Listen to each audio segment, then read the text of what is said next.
Let's give us what we got. All right. There we Look go. at that.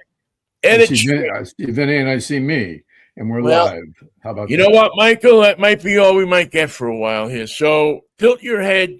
Matter of fact, turn your head to the side and cough. Yeah, all right, you're good. You get the paper out. Nope, that ain't gonna work. Camera slot, media slot. All right. Let's see. Let's see how that works. All right. Good morning, everybody. He's Michael Knight. I'm New York Vinnie. This is Mikey and Vinnie take on the world. Hey ho, let's go. Yeah, unfortunately, I didn't get here late. I've been sitting here dicking with this StreamYard system since about 10 minutes to 10 this morning because I wanted to get it right because it's, going into the last week of the baseball season. You have the first kind of week of college football where everybody's kind of there and showing up and not playing patsies. You had the Apple Cup. My God, the Apple Cup. Yeah, that was. You know what? It's becoming a lesson in intricate futility. It's becoming something that pissed off. Normally, I wouldn't get pissed off about it. Fuck it, it's the Apple Cup. But I'm pissed off about so many things these days that I have to assign numbers to the things that I'm pissed off at. I only have 20 things to be pissed off today. Here's Vinny's top 20.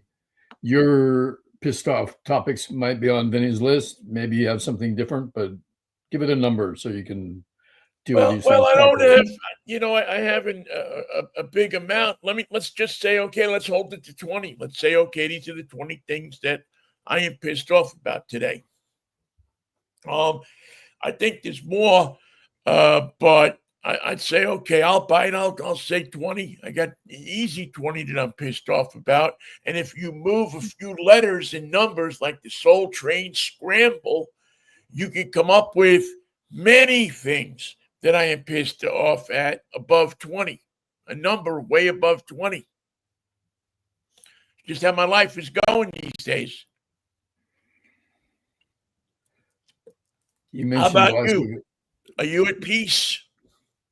Well, the only thing through the weekend that offered any peace was the 49ers remaining undefeated. It was not easy. But on the other hand, the Giants played the Los Angeles Dodgers 7 times in the last 2 weeks. They lost the first 6 just to make it interesting, and they won yesterday. So out of 7 meetings, Giants win 1 game, and that is not how you advance in the National League. We're finished, we're done, we're toast, we're useless, we're losers. And nothing else can be added to that description of the team to be accurate.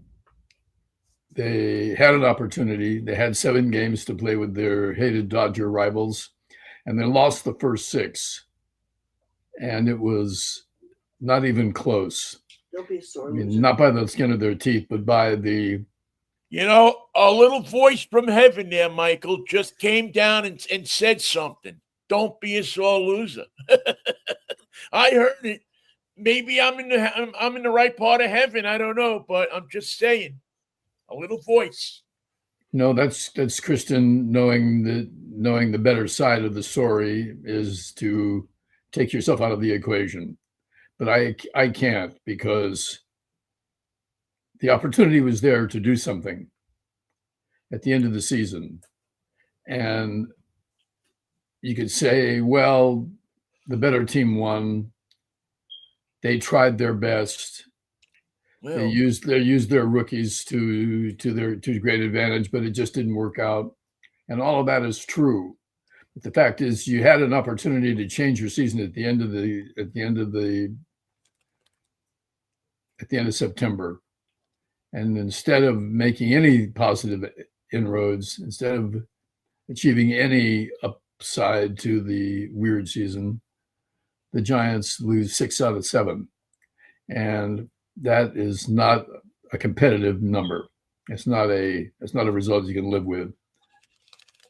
Ask the 49ers, if you win by 1 point, do you still win? Yes, you do.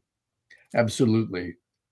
And they were behind. The field goal was going to win it. They achieved great field position down the field, kicked the field goal and won in the last seconds. That's how you break the back of your opponents. And as a Mets fan, you know there's nothing like winning to cure your ills, and there's nothing like losing to remind you why you're in the mess you're in. Yeah, it's these reminders that you get every year when you wind up 2 games out, finishing 2 games out, and you have that usual year-end. For many people, a year-end review is, what could have I done right? With the Mets, it seems to come down to which 5 games could have I won that would have had me at the top of the division instead of 4.5 games back. And look at the example given to us by the Mariners. They needed to win, so they just took it to Houston and swept the sons of bitches. The most hated team in professional baseball. Tough, scrappy, resilient, always in the money. It's not easy to go into Houston, Texas, and sweep them, but that's what the Mariners did. And let's face it, the Mariners' reputation is not the type of team that comes to town and beats you up when it's necessary. Their reputation is more the type of team that comes to town and folds right in front of you, but not this year. Well, no, not this year, because they put pieces of it together. Pitching, and man. Finally had the pieces that they have needed. Along with the mental stability that they needed in a guy like Dan Wilson, who doesn't get flustered over things, who doesn't get his mind, caught up in the mind traps in the stuff. He says, you guys deal with that. I'm the manager of this club. I'm going to make out lineup cards, and I'm going to put guys in the spots where I think they're going to succeed, and I'm going to put them there, and if they play, they will stay there, and if they don't play, we'll move them around a little bit. I'll have some compassion, I'll have some understanding, I'll have some feeling for different people's situation, but the job here is to go up to the guys and say, your guys' job in this venue that you come to every day when they start serving up the hot cross buns and coffee is that you need to perform. And if you don't get somebody who'll perform, I'll go out and find somebody who will. And he's managed his extensive pitching staff to the point where they're playing well at the end of the season. He's not short men. He's not dealing with a tired bullpen, and the pitching with some power hitting made all the difference. That combination is going to get you a long way, going to get you many places that you didn't get to go playing lesser baseball with other teams. You want to advance in the postseason. Pitching and power hitting is a good combination, and that's what the Mariners showed them. And this is not a team that's used to winning, so this is new territory for them. Well, you know what? I'll take exception with that, because it is a team that is used to winning but coming up short. They are the team that typically is that team that you could look at and say, well, geez, if we would have won this one, and this one, we would have been in the postseason. Or if we would have won this one, and this one, we would have been in the postseason. They are that team. They are absolutely that team that every year gets on that bus after that last game to go to the airport to split up to where they're going. And haven't anything to show for it. This year, if the Lord's will and the creek don't rise, they will have something to show for it. And if you had looked to the future in June of this year, big dumper Raleigh, how many home runs this kid's going to hit? Oh, maybe 40. You think he's going to hit 58? Nah. Well, What are you talking about? You're dreaming. well, And he just kept yanking him out of the yard wherever he played.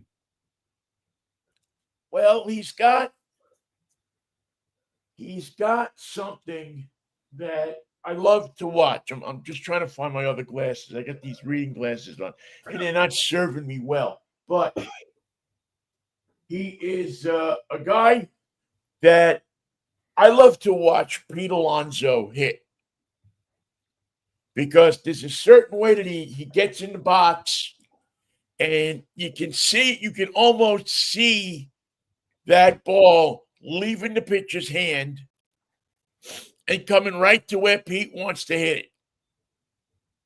And he gets in there and he makes contact with that ball, and you can see the angle and the drive that it goes off of the bat and launches up into the stands. It's why people keep coming back to the ballpark. Poetry.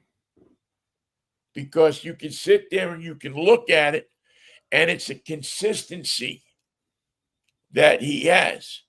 Well, Cal Raleigh has developed that consistency in his swing. He has developed that piece of poetry, as you so well said, that piece of poetry that when he hits that ball is a work of art. And as that ball leaves his bat, you are going to see it go.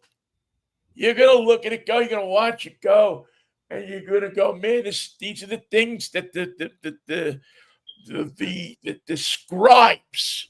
I don't want to call them sport. The scribes were sitting in the wooden seats in the press box, those old hard wooden seats, and watched that ball fly off like that.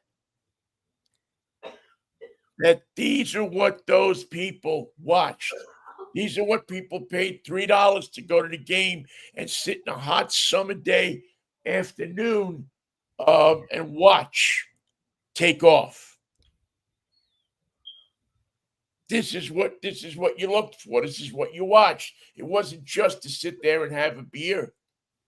It was to sit back and appreciate the art of that ball leaving the bat, or the art of that ball that guy drifting over from center field to watch that ball go into his glove and for him to get rung up and packed in the bag and put in the glove, and the snap, that feeling when you got it in your glove and it's in there and it's up against your chest or it's up in your hands in the webbing and nobody can take it away from you. You did it. You made the play.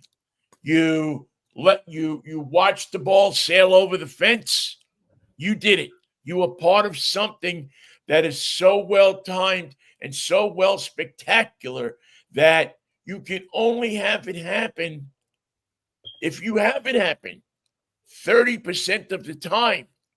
You will make millions of dollars. Explain it. And the fans that we know so well in Seattle, we're all getting ready to concentrate on the football season when somebody said, wait a minute, we got this series in Houston. Just wait a minute. Don't concentrate all your sports energy on football. Not quite yet. Right. I know you got UW and you got the Apple Cup, and I know that was an exciting game, as one-sided as it turned out to be. We know that the Seahawks are playing, and it's the competitive time in the West. But hold on a minute. The Mariners are in Houston, and they just swept the Astros. What do you think that means? What does that mean for your sports attention? What does that mean for the headline in the sports section today? What does that mean for Dan Wilson and his team? Healthy, seemingly put together in the right way at the right time. And fighting history, because this is not where the Mariners end up every year.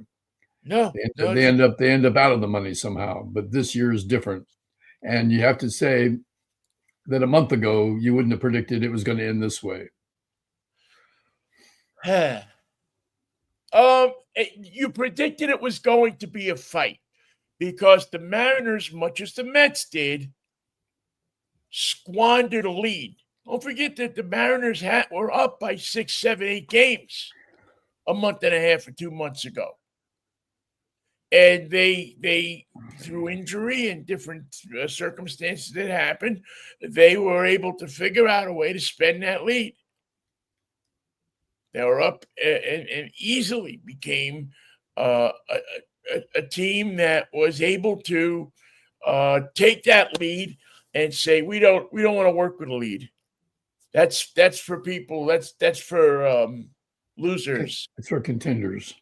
We're going to get it right down to the nubs, and we're going to give you your money's worth here. We'll give you something to go and watch. Something to remember. Something to take the kids to see on a school night. We'll let you go watch this. Say something a minute, Mike. I got to grab something. The Giants did do one thing right this year, and that is they brought up some kids, and we're going to see them in the future as this team rolls out its most dangerous lineups in spring training next year. But they did not show themselves to be natural game winners. And it's fascinating how much talent you have to have. This is a saying that I've used many times. Look how much talent you require to have a lousy team. Look how much talent you have to have arrayed and displayed together and put in a uniform every day, get them out of the clubhouse.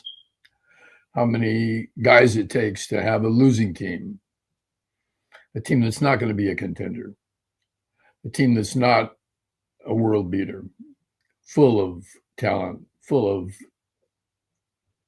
possibilities. Yeah, it's hard.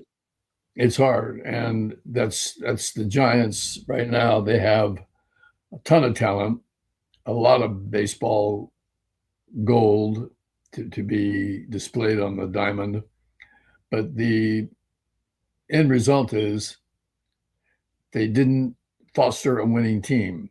And you have the quick comparisons in the National League West, very cruel, very tough comparisons. If you can't play with the Dodgers and the Padres, then you're not in that division to make a difference. You're just in that division to play your schedule, be competitive, win some, lose some.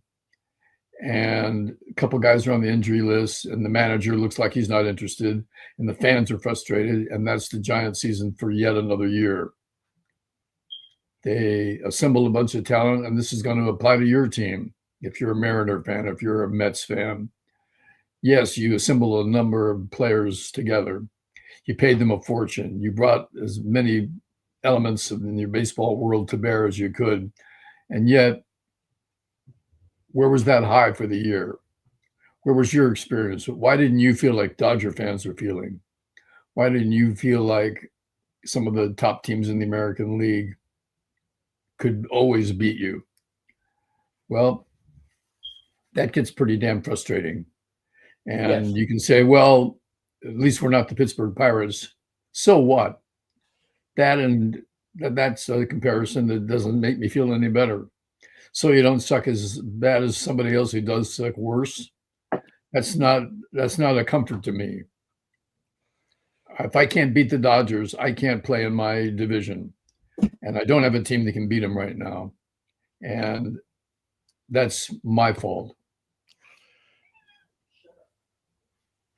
So I'm a sore loser. I'm a sore loser. I don't like losing when I knew what the challenge was before the season began.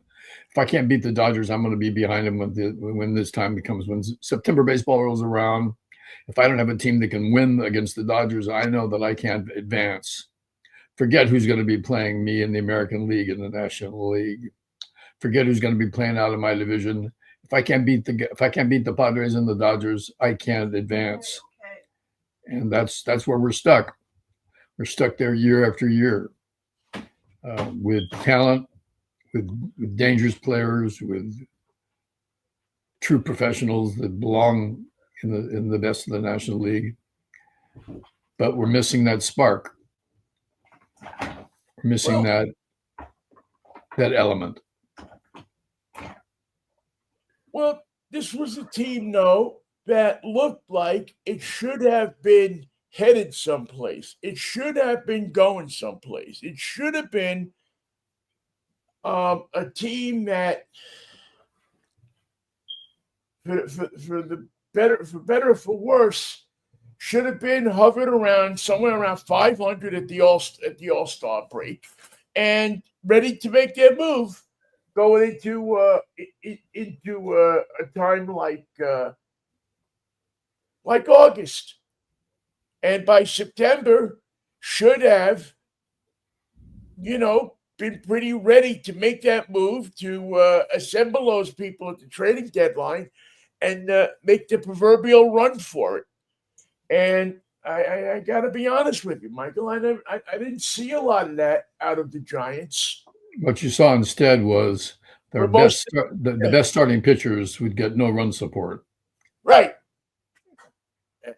As if, and I got to be honest with you, and I was really surprised to say this. I saw a manager that looked somewhat disinterested over the year. Yeah.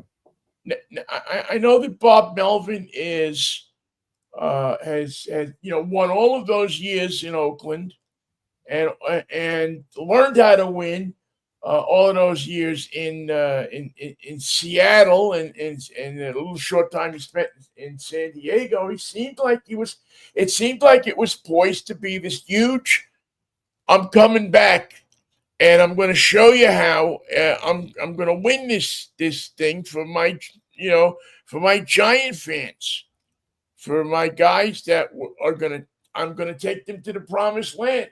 And that never ever even looked like it was going to happen. It never materialized in any way. Yeah, it just never seemed like he was very interested. Now, again, we may find out next week that, oh my God, Bob Melvin's sick. God forbid, he's got cancer. He's got this. He's got that. He hurt his pinky toe. He has, something happened to him. But it just seemed like there was never the push there from Bob Melvin that you were expecting from a Bob Melvin team. And even if you have injured your pinky toe, we expect you to show up for work. Yeah, it just never showed up. And I again, I'm sure more will be revealed. But it certainly didn't feel as if you had lost something in this transition. And that was not the Bob Melvin I kind of knew. That was a different Bob Melvin than what I was used to, a guy that was essentially kind of a folk hero in San Francisco. Was a guy that he couldn't buy a drink at a bar on Union Street. Your Everybody money's no loved good him. here. Yeah. Everybody loved the guy. And it just seemed like it all just cruised away.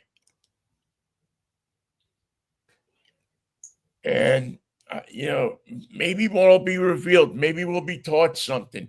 Maybe we'll have an idea, halfway through the season of what's really going on and what's happened and how it will turn into what it was supposed to be next year. Maybe. But it certainly didn't feel like a whole lot of much of anything next year. The time to win was kind of this year, wasn't it? Well, there was many ways to describe the Giants' season, but inspiring was not one of Yeah, them. yeah. No, I didn't, never saw the intersection of inspired and competent. Never went past it, never stopped, never picked up a coffee, a lemon ice, or anything. Just kept on going, which was a shame for the fans because the fans really believed in Bob Melvin, I think. They wanted him to be successful, no? In the same way that Dan Wilson was awarded the emotional support of the team, the fans loved him. They knew him. They supported him.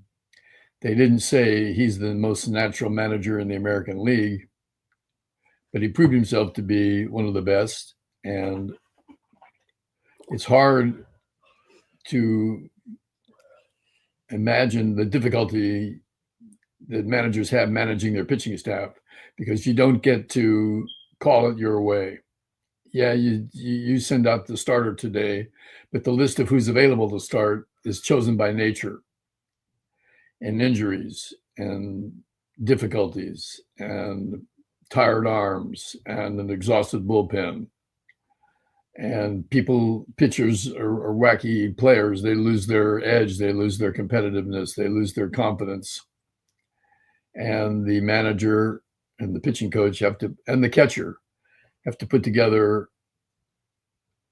to stitch it together time and time again when it's late in the season and it's your start. You got to get out there and give it your best. And the Mariners pulled through on that quietly sometimes, but steadily. They put together a postseason that is going to be not just coincidental, but very competitive. We hope. I mean, all signs point to it. All signs point to it. Don't forget that they did that a couple of years ago and crapped the bed. Pretty quickly.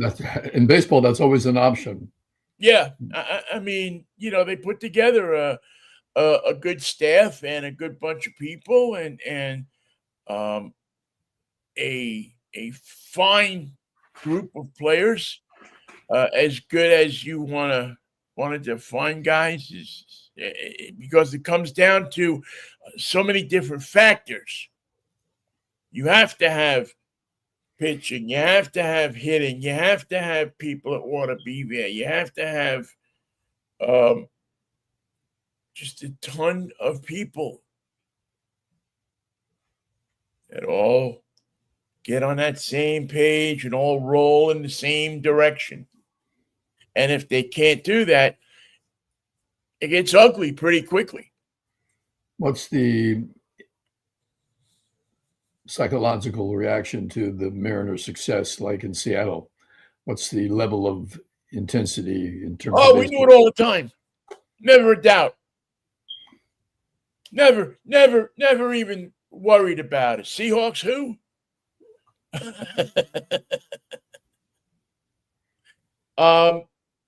Yeah, there was a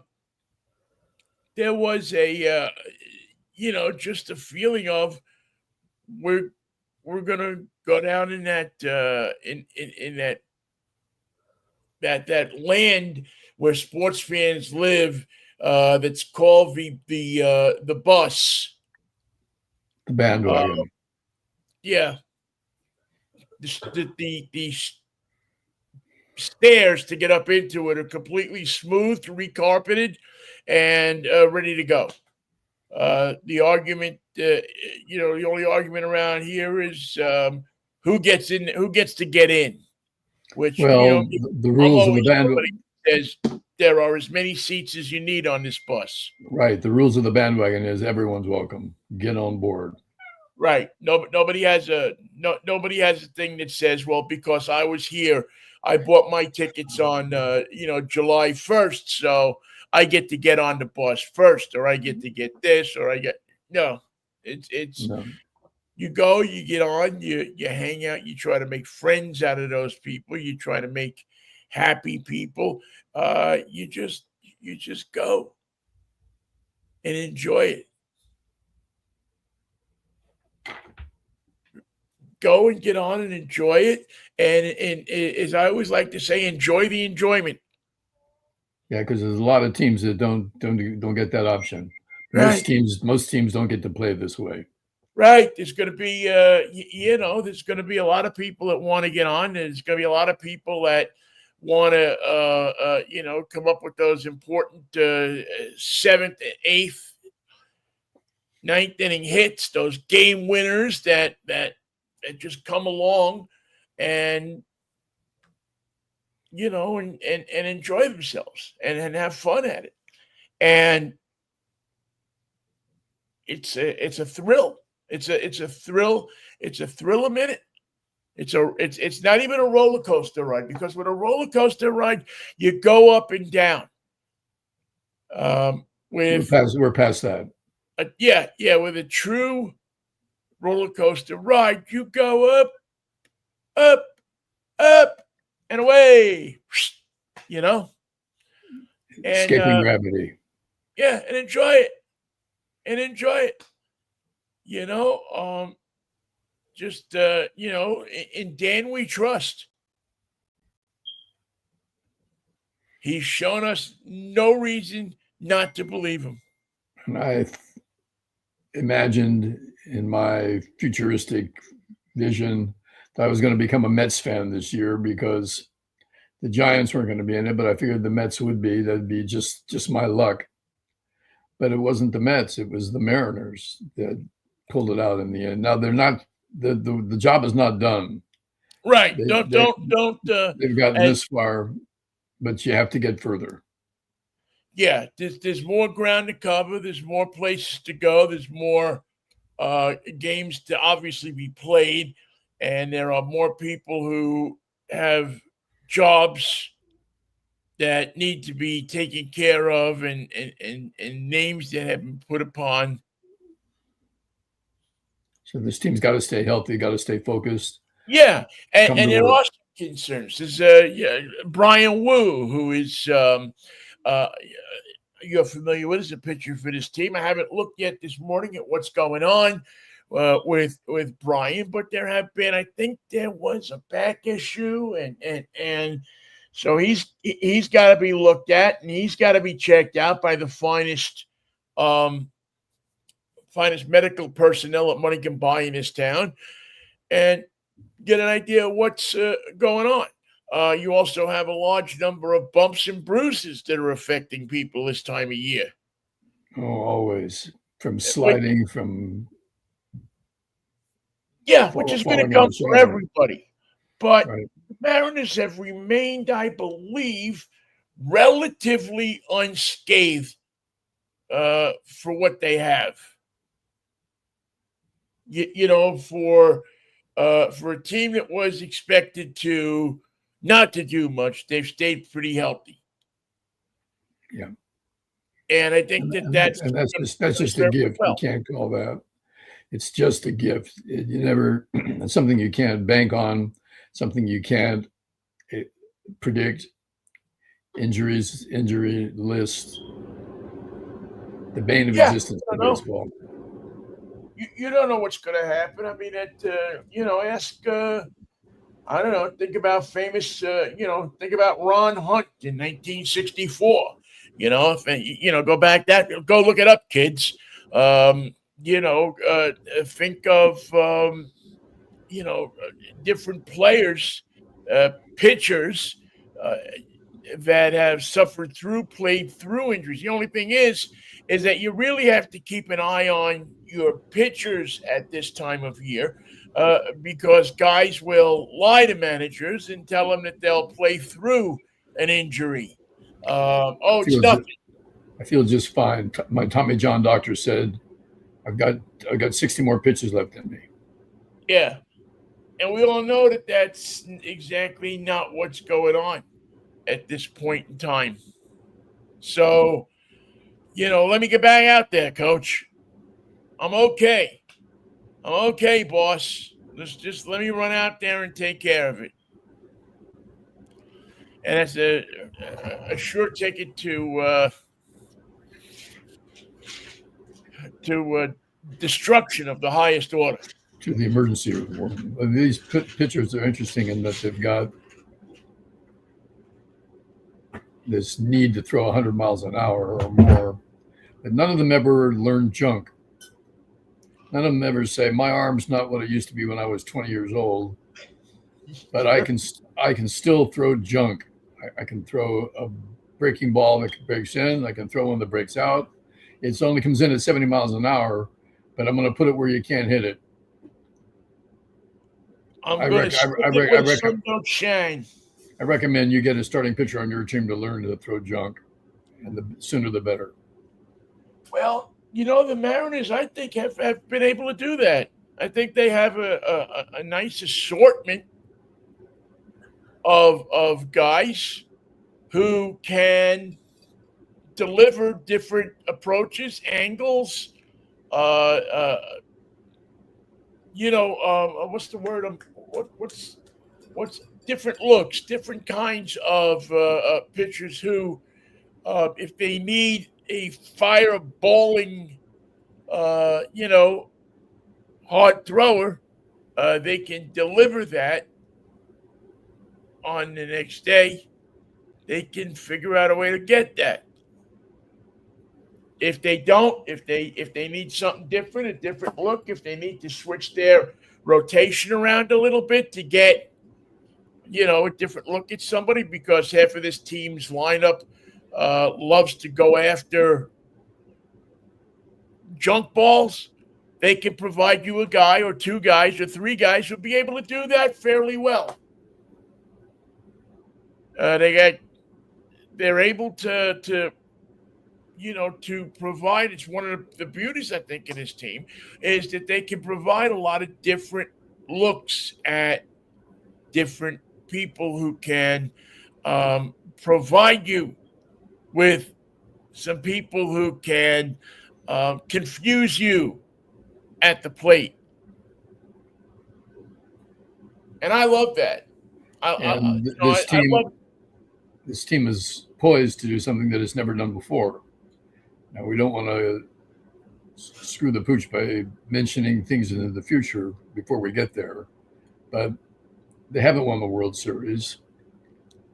And the first problem with that is going to the World Series. Well, you got to get to the. And the team is ready to advance in that direction and do something that's never done before. And that doesn't put pressure on them, because every team is dealing with things it's never done before every year, every season. And even if you're the 1927 Yankees, when you get to the 1928 Yankees, there's guys on that team that didn't win last year. Yeah. Yeah, because it was always the guy who wanted to bring in somebody who he thought was 2 or 3 points better in batting average. He had another mile an hour on his fastball. He had, there was just, different things that would come at different people, and they didn't know how to, Tinkers to Evers to Chance had another guy in there who was looking for another guy, right? Was looking for somebody else who could replace Tinkers, Evers, or Chance. And in baseball, you replace them without a backward glance. You just say, "We got another second baseman. We got a new first baseman." Yeah, We're pick going. up We're your going check with at this. the office. Yeah. It'll be ready for you at 2:00. He- Turn in the key to your locker. There's a kid named Mazeroski that we're bringing up. He's got your job. We got some guy named Crissetti out of Brooklyn. Be happy to pick up your glove. Leave it at the top of the dugout. Yep. Leave it there at the first baseline. Nobody will get mad at you. Don't worry about it. You can then take off your. You know the way to Scranton. Don't be late. Where was their farm club back then? Was it? I'm trying to think. Now you made me stop and think a second. Who? I think it was Allentown. Was there in the Penn League? Who might have been in those days in the 20s? Might have been their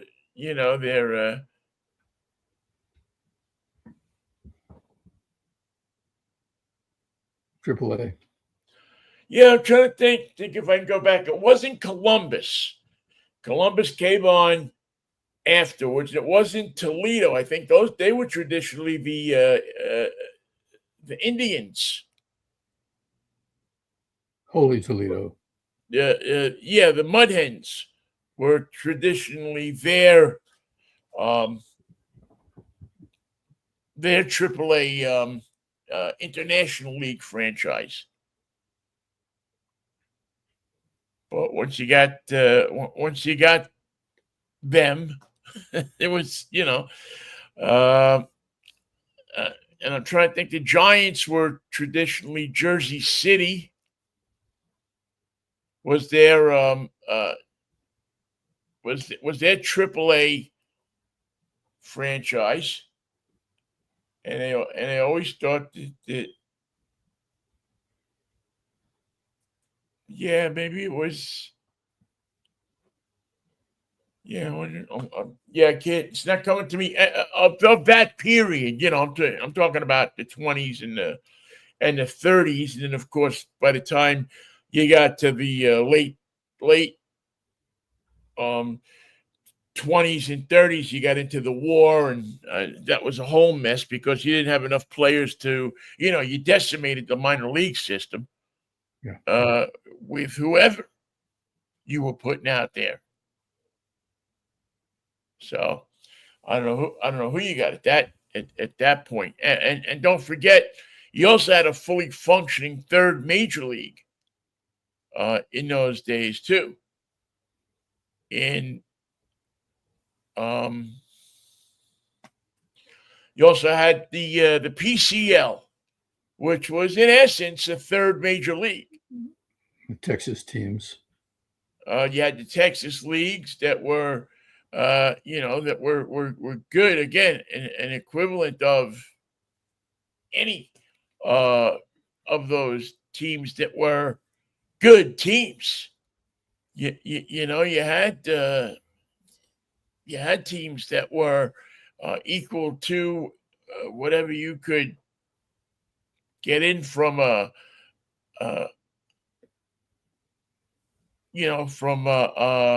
Dallas and Fort Worth and Oklahoma. Any of those teams were as equally good to, but the West Coast team was a whole. It operated on its own legs, its own, its own thing. The PCL, which had the Mounties in Vancouver, and the Hawaiian Islanders, and the Sacramento Solons, the San Diego Padres, the Hollywood Stars. The Hollywood Stars. That was a great. When you start to think about franchises that were around back in the day, the Hollywood Stars that played in Gilmore Field. Signal Stadium? I thought it was Gilmore. Gilmore, yes, thank you. It was Gilmore Stadium. You are right. It was Gilmore. There were 5 stadiums in Los Angeles. And they tore that one down and built CBS Television City. Yes, there was a game going on every day. Yeah. In Los Angeles, if you were of the mind to take yourself of a mind to go watch a baseball game every day. But it was great. If you were a baseball freak, you could have been there all day, sat around, and then gone to a Dodger game at night. But at that point, who wanted to go to a game? Then you wanted to go drinking with the stars. You wanted to be at Musso and Frank's for lunch, and in your seats for 2:00, sitting alongside of Buddy Hackett and Phil Silvers and Danny Kaye.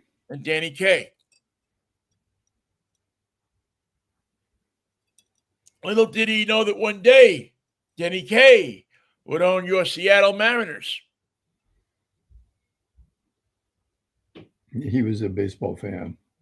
Amazing stories. I'm sure that people have written about these guys, but I think that many of these guys, it would benefit for many of our younger fans, our younger people, to pick up a book on some of the great connections between baseball and the Hollywood stars of the 30s, 40s, and 50s, and their interests in some of these. We always hear about the Rainiers, and we always hear about the different games that were going on. But you had, uh, the drivers were fantastic. The players were fantastic. The owners of some of these teams were Characters. solid. It was a fun time, and it was a whole subculture in Los Angeles that was built up around baseball. We always hear the stories about the studios and this one and that one, but there was a whole thing going on. And every once in a while, a guy like Crazy Legs Hirsch of the Rams would make a movie, and that would give Hollywood an idea. Hey, we got these baseball players. It's a built-in audience. All we got to do is tell them that Vinnie, the famous shortstop of the Hollywood Stars, stars in his first movie. He plays a cop who's also a baseball player. This is dividing time between fighting crime and getting on base. It's going to be beautiful. Crazy Legs, we're going to get you a Cadillac convertible. You're going to be driving down Fountain. It's going to be beautiful. I want to, yeah. See, those are some of the movies, Michael, that need to be made. I mean, we need some. I mean, I guess they will be made. I don't know, but I would love to see some of those stories of columns or books that were written. The collected notes of Luella Parsons, and the collected notes of Walter Winchell, and just combing through that stuff and picking up what those people were writing down and seeing what they had in their nasty little books. And an ability to see it. I mean, there were must have been some incredible stories that were being told. And of course, some that were never told. Those are the ones we're interested in. Right. Those are the ones. Yeah, I mean, I don't care about the ones that they told already. I want to know about the ones that the people are dead, so that we can tell those stories and we can hear about those stories, the juicy stuff.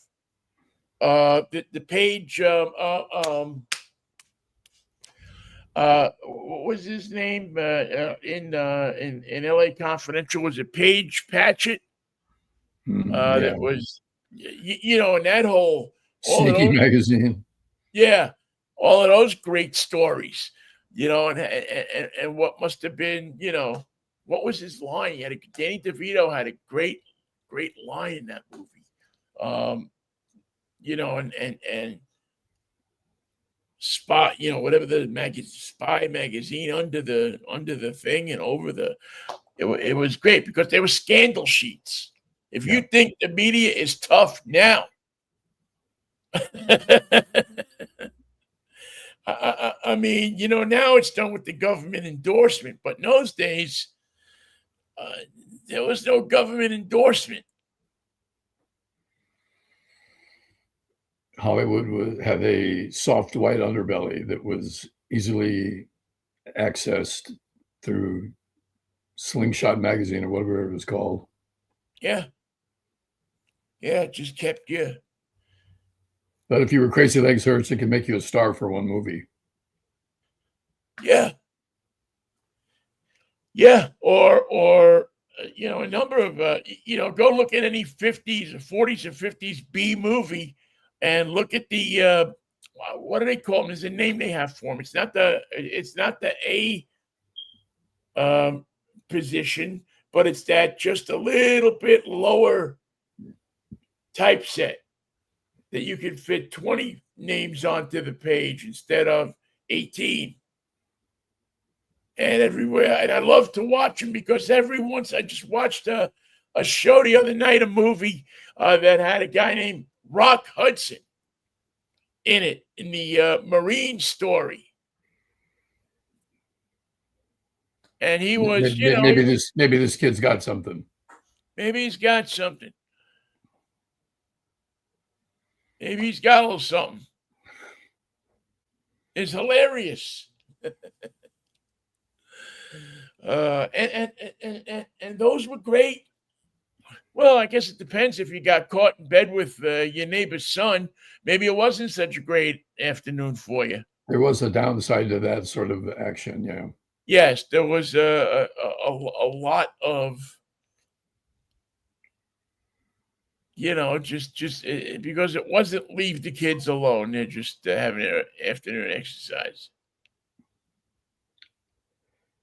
You mentioned yesterday that you were going to announce some winners in the contest, the competition, but you can't tell us the winner, but you can tell us the competitors. Right, we are. Yes, we are going to announce tomorrow. We're going to have a special show tomorrow morning. Let me grab the paper here 1 second. Sorry, I'm so slow. I'm in a lot of pain this morning, and I didn't want to take my pain pills before I got on the show because we might not have had the type of show that we thought we were going to. Before we do that, though, let's talk a little bit about football and about what happened. The New Orleans Saints came to town yesterday. Did you notice that? I heard about it. I saw some highlights. There were a lot of Saints that wish that they hadn't come to town. Well, that's the way it is with football. Somebody's got to lose. And often they're not willing to go down like that. Yeah, they were interesting. The Seahawks played their third game of the year, and we're starting to find out that maybe not such a bad deal for the young quarterback, who's actually not so young anymore. But we're starting to see that Sam Darnold may have turned it, may be something. I think he's going to have a good year. Yeah, I'm not ready to proclaim him Joe Montana quite yet, but I am ready to say that he is certainly looking like one of the best things that I've seen around here since I've been back. He's got the tools. Yeah, he's got the brains. He's got some brains. He's got some smarts. And he's got some receivers that know how to, look for a ball in a certain place and then take a step back. And he's got some running backs that know how to get to the line on the side of the field and run up that line. Stop, run in 2 steps, and run up that line again so that you have a break. And did the Seahawks play at home yesterday? Yes, they did. Okay. Played at home. Won their game. I don't think the game was ever seriously in doubt, to be honest with you. I thought that the game, I remember looking up from the TV at some point, and it was 34-3 or something like that, Seahawks. And it appeared to me that things were well under control. And it's interesting because nobody's running around with any really fancy types of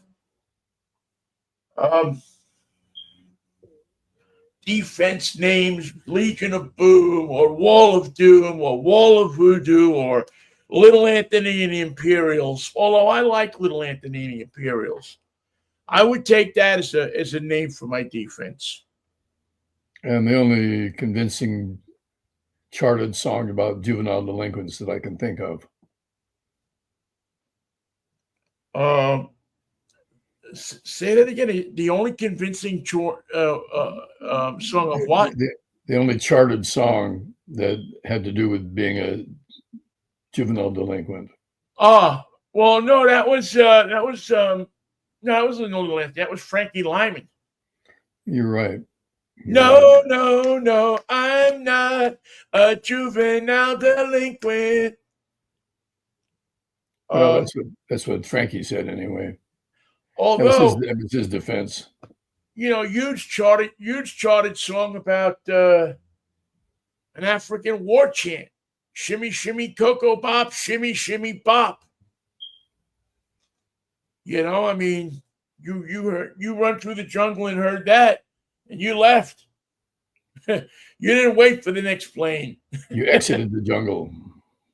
Meanwhile, back in the States, bum, Yeah, bum, banana, baby, baby. that was a funny song. That was a great song. Stranded in the Jungle, man. They just don't write them like that anymore. And many people are happy that they don't, believe me. Yet, it's strange because they don't have those bands anymore, like the Coasters and the Drifters and the Penguins. You just don't get that quality of music. Hey, Vinnie, where did you go? You're not on the picture. I just wondered. I'm here. I'm in a lot of I'm decreased mobility today. Hang on. Oh, how am I now? I see you. Did you miss me? Yes. Thank you. Oh, Mikey. It's going to be a different world when we shuffle off of it. I'll tell you that. Anyway, so the Seahawks, I did want to talk about that because they go to 2-2-1, and I like a lot of what I'm seeing. I just look at this team, and as much as I was like scratching my head last year, I just think that that this team, they were touched by different things that were going on. I think they're touched the other way. I think that they will not surprise me when they come up with some really good, solid, compelling. No matter what the media says, I just they look like they're fun to watch. How's your injury list? Because the 49ers have a long injury list. Boy, I haven't seen the press conferences, I believe, at 12 o'clock. And so I'll have to jump on that. I'm going to see if I can actually get into it. It didn't seem like there were a lot of major stuff going on. It's, by the way, Orange Crush, man. Is there anything better than Orange Crush? It seemed like it wasn't bad, Michael. It seemed like there were the bumps, bangs, and bruises and stuff, but I didn't hear anybody running around with a separated shoulder or something that would, disqualify him for the rest of the season so far. Well, the 49ers have a story to tell. They're undefeated, but they have a wealth of injuries. Their starting quarterback is out. The tight end is out. Running back is out. McCaffrey's playing, thank God. We would have extraordinary difficulty if we didn't have McCaffrey. And what is Uncle Cooper doing? How's his? What am I saying, Cooper? I'm talking about. We don't have Cooper Kupp. You do. Yeah, no, we got him. We made sure we got him. Trying to think of who it was that I was thinking of, but it's. I'm trying to think of the quarterback's name. It's eluding me. Sorry. Brock Purdy. Yes, thank you. There was some bumps in the road about Brock Purdy over the last week or two. Well, he's got a very painful turf toe and he can't play. Okay. So I wasn't imagining. It wasn't something I dreamt in my sleep. It was legitimate, right? Right. Mac Jones is the backup quarterback who is now 2 for 2 in his backup role. And that's not easy to do in the NFL to bring your backup quarterback in and win 2 in a row.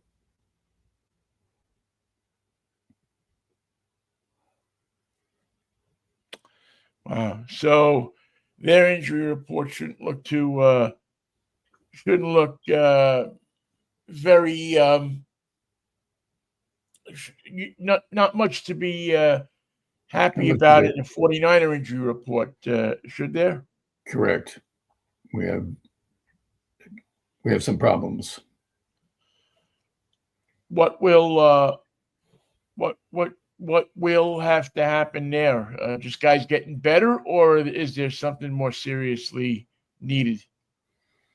The fill-ins for at tight end and quarterback have been successful, so we have that going for us. I don't know who we're playing next, but to be 3-0 is the luck of the Irish right now. Wow, that's I guess that's a good thing right now. If you can come back and win in the last 60 seconds of a game, that's always a good sign. Yeah. Yeah, especially if you're the 49ers, because it always seems like teams always seem to be outgunning for the 49ers. I don't know if that's just something I've picked up over the years or something going on, but it just always seems like there's something. Well, you expect them to win for the most part. They're traditionally a winning team. And when they don't pull through, you find a lot of reasons to point at their deficiencies. But what we've seen so far is very resilient, fighting, aggressive, successful offensive juggernaut, and a really tough defense. Yeah, who does that remind you of in the 80s? Granted. There always seemed to be a quarterback who had a pretty good offense running it, and there always seemed to be a defense that could beat the piss out of anybody anywhere on the field. If I remember my 49er history, right? That's a good description of the Dwight Hicks and his hot licks. Yeah. Oh man. Well, nothing a little stuff couldn't get you back out on the field for, as the old team doctor used to say. Rub some dirt on it. Rub some dirt on it. Take a little of this in your nose, and you'll be okay. We'll see you at 5:00. Pick up my bill at the door. Well, that's another miraculous Monday in the file, Vinnie. I'll see you for a wacky Wednesday, and we'll hear about the cars and the awards. Yes, let me just quickly give you tomorrow. We will join you at 8:00 tomorrow morning on the nose, where we will announce live and in living color the winners and runners-up of Drive Revolution 2025 that was held in Ridgefield last week. I was a participant in it, as were many members of the Northwest Automotive Press Association. Some unbelievable cars that we got to drive. A really, really great crew of people that brought these cars out to manufacturers that brought these cars out for us to play with, and we did just that. Out of these, it was some of the cars that wound up being brought out to the casino down there in southern Washington, the Kalani. Really, I'm just going to throw it up here a second because I don't need to walk at the moment. But here's a list of some of what we had. Not as many as in years gone by, but nonetheless, just because don't let the numbers fool you. Um, we only had 3 internal combustion engines, Michael, which ought to tell you something right there. We had the 25 Mazda Miata, the 25 Toyota Corolla Premium Plus, and the 25 Volkswagen Tiguan SEL 4-line 4 Motion. The battery electric vehicle included and this was the one I was very excited to drive, the 2025 Dodge Charger Daytona Scat Pack, the Mustang Mach-E GT, which has been around for a while, the GV60 Genesis, the Ioniq Hyundai Calligraphy Design Edition, that's a 26, the Jeep Wagoneer S Limited, that was another new addition. The Kia EV6 GT line, which I actually had a couple of weeks ago. The Lucid Air Pure, the Polestar 3, and the Volkswagen ID Buzz First Edition. Those were all. How would one of these cars win? Is it by voting of the assembled riders? Yeah, it's an assemblage of riders, and we all drive equally, about a half hour apiece, and we get in and we drive around a course that's about a half an hour in times length long, and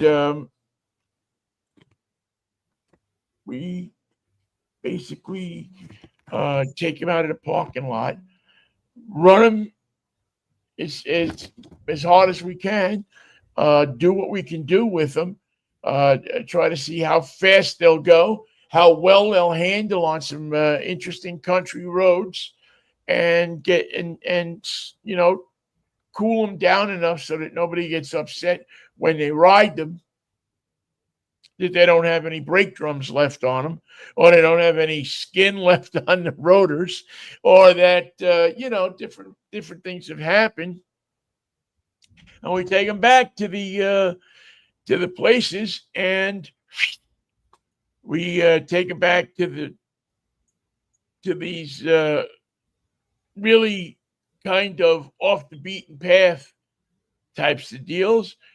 We take them back to the hard top, to the hard, almost at Hard Rock Cafe, to the Alani Cafe. We drop off, and the next guy gets in them.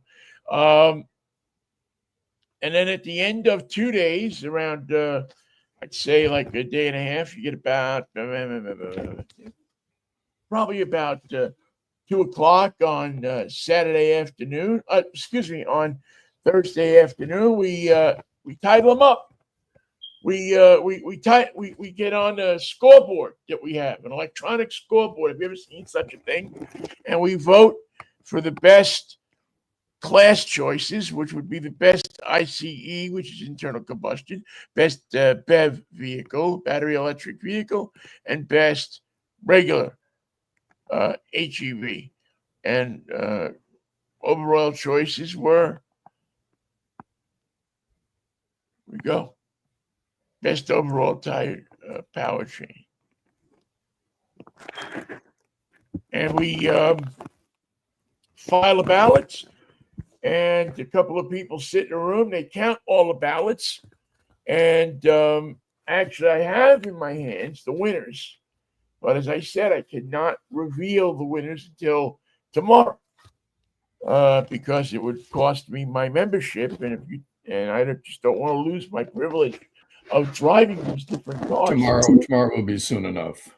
So tomorrow at 8 o'clock, please join me here on Drive Time Radio, all of the different social media channels, and you will find out which of these drivers wound up, voting for things. I'll go down, as I said before, I think one of the great cars in this thing that a lot of people did not talk about is the Genesis GV60, the ID Buzz, the Tiguan, the Corolla, and the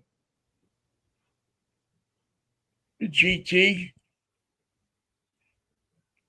Mach GT, the GT. I wish they would stop naming cars the GT because we now have upwards of 20 cars running around the streets of of the streets of Portland registered as GT lines. And I'm sorry, it's Gran just Turismo. so. Tomorrow we'll find out. The GR. Somebody was nice enough, Toyota, have a control on the name of GT. They went with GV, which is a Genesis. Nice cars, but they're going a little too much with the same thing. I really like the Dodge Charger Scat Pack. It looks like a 1970s Challenger, but yet, Does it come in orange? It's not in orange. It's like in a purple, which I registered my complete dismay to. I didn't like the idea that it was easy to get one of these. I thought that we just should have got more vehicles out there. That people should have had better color choices, Michael. I don't like it when you don't have color choices. Well, we'll join you tomorrow at 8 a.m. for the reveal. We can summarize it at the 10:10 when we come on, and let that be a lesson to you. Yes, we will have. We will summarize it. We'll have we can go. I've set up my whole whatever time we need. We will have tomorrow. I can tell you two quick things.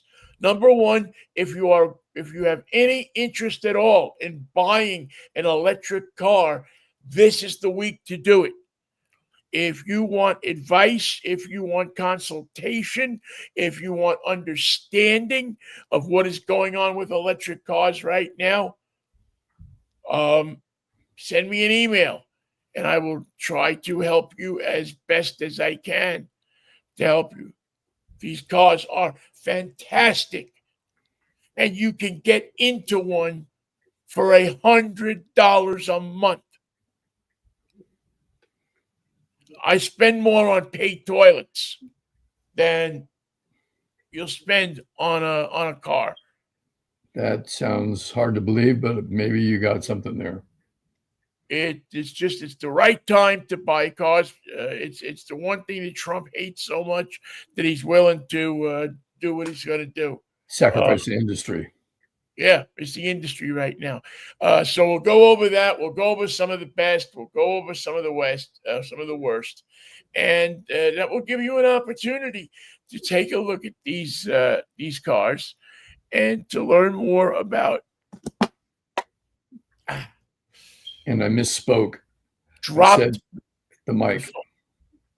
All right, I'll see you 8:00 tomorrow morning for with Tom Volk and for a special edition of Drive Time brought to you by Nawapa. And Mikey, if the Lord's willing, the creek don't rise and I can bandage my toe properly, we will be rocking and rolling in the USA. As I like. So be it. And I'll see you Wednesday for the usual Mikey and Vinnie. You Wednesday for the usual soiree. Please, if you're not doing nothing, please join us tomorrow. Even if you are doing something, screw that. Whatever you're doing tomorrow, drop it. If I could put in my time, if Michael could put in his time, you could put in your time too. Join us, listen to the show, and have some fun on a Tuesday morning. All right? All right. Mikey, peace, love, and Manischewitz, baby. And I'll see you tomorrow if the Lord's willing and the creek don't rise. It's a delicious wine, even in Oregon. See you, Vin. Fuck Oregon.